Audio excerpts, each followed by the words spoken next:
Greetings and well met. My name is Michael and I am the Dead Aussie Gamer, and welcome to my channel where you will be given tips, tricks and ideas for playing and running your various horror-based games in this, our month of horror. So no matter the game system, nor the when or the why or the where, these tips will be sure to guarantee a scare. G'day guys. Yeah, I'm not doing that accent the whole video. Nope. How we doing? Listen guys, I as always have been enjoying every October by sharing tips around playing and running horror games. But you know what? It's been more about the running horror games over the last few years, hasn't it? I've done videos on the different genres, narrative writing techniques, GM safety tools, and the like. So this year, I'm going to be focusing on you, the player, who is going to be enjoying horror games. And you know what? There's a lot to cover. So without any further ado, we are going to be delving into the world of horror and thrillers on tabletop role-playing games through today's video, Nothing to Fear. Now, Nothing to Fear, what's that all about? Well, there is a certain level of buy-in from players that needs to exist in order for a horror game to happen. You can't simply throw in a horror scenario into a adventurous game unless what you're really trying to go for is a dark fantasy kind of thing, because there's no buy-in. You know, if the players are pre-established heroes of the realm, then the true nature of the genre is kind of lost, and it's more of a quirky side arc than it is an actual campaign. The following tips are about entire campaigns built around the nature of horror, and some things that you as a player might need to understand, prepare, and accept when you step into that field. So, number one, the first major buy-in is that your character is vulnerable. Now, in most role-playing games, we build characters that reflect a greater-than-us sense of self.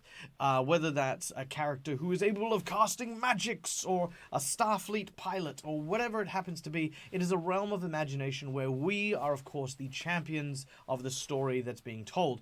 But in a horror game, it's a little different. See, in a horror game, the protagonists are actually the victims. They are the ones who will be enduring great obstacles, fear and terror, and need to overcome it just to survive. You know, there is no grand pot of gold at the end of the rainbow. There is, unless you're playing leprechauns, but that's a whole other thing. There isn't no grand reward. Living is your rightful honor, and that's not always a guarantee. So buy-in number one, always be prepared to be vulnerable. Whether that's vulnerable through your character's emotional states, vulnerable because your character might die, vulnerable because your character is open to building relationships and allowing people to become important to their character. So if and when they are lost, you of course will feel something. Now this can be a scary notion because, when we're playing around with emotions, even fake emotions when we're role-playing, it can get to real places very quickly, very easily. So what we need to remember always is to understand the distance. There is always going to be distance between us and the roleplay characters. When the roleplay character feels pain, we don't actually feel pain. It makes it very difficult to avoid things like, oh, you know what, I'm just going to walk through this flame here because it only does 1d6 points of damage and I have 42 hit points. Plus, severe burns don't actually affect my character in any way, so through the fire I go. That is not something you do in real life. So you want to kind of break apart that dissonance. You want to kind of get in with that character as closely as you can.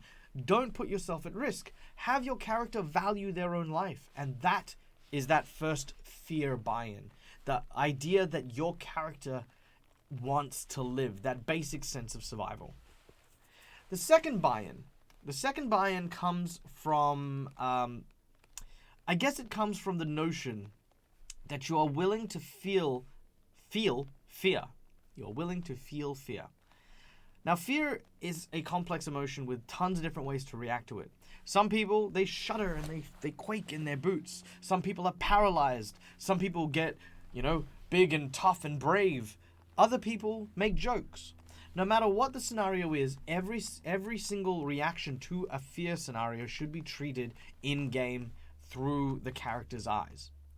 If you have a character at your table who likes to make jokes, whether that's personal jokes as a player or jokes in character, treat them that way.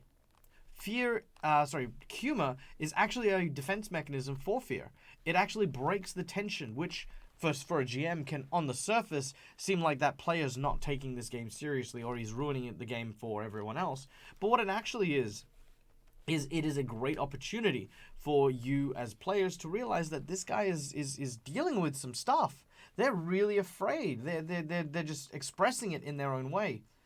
And if you as a player buy into that everyone's afraid, everyone's kind of got their vulnerabilities and stuff, and that you're willing to support them, you harness that energy and transform it from techniques to disarm fear and to remove it from the campaign into enhancing it and turning it into a catalyst, especially when your characters get really brave about fear. Like, I'm not worried about this giant monster.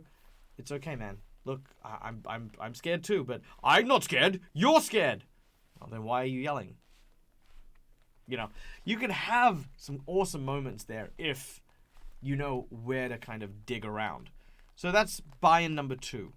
Be okay with vulnerability and be okay expressing that fear. Buy-in number 3. Now this one is an interesting one. Be overly attached to your character, but not attached to your character at the same time. The more invested you are in the journey that you are taking, the more you will have fun than if you focus on your character too heavily. The character themselves in most horror games is not the main focal point. We don't watch, kind of the old Halloween movies like, Friday the 13th and Nightmare on Elm Street to find out the sob story of every single person in that movie. No, of course we don't. We want to know more about the villain. We want to know more about the creature, the thing, the entity on the other side. That's where the focus should be in a role-playing game. It shouldn't be about your character. It should be about learning about what you are going through. Your character might have a really great and interesting backstory, but that's not the focus. That's not the energy. And even if that's not the energy, don't detach from this character. Don't go, ugh, I don't care about this character. I'm just going to put it in there. It's a one-shot game. Yeah, just throw it in there. Oh, he died. Okay, cool. On with the next one. Because you'll also miss out in that way. So, invest in your character enough to want them to live. But don't invest so much in their character's backstory and plot and all their, what they had for breakfast. Don't focus on that. Because that's not what the game's going to be about. It's going to be about the story, the creature, the narrative. And look and focus at that. Alright. The last piece of advice for any and all players in terms of fear and management is hesitation. Now this is like poetry in a horror game. Of course, as I mentioned before, we have the buy-in that we are on this adventure. We are going forward.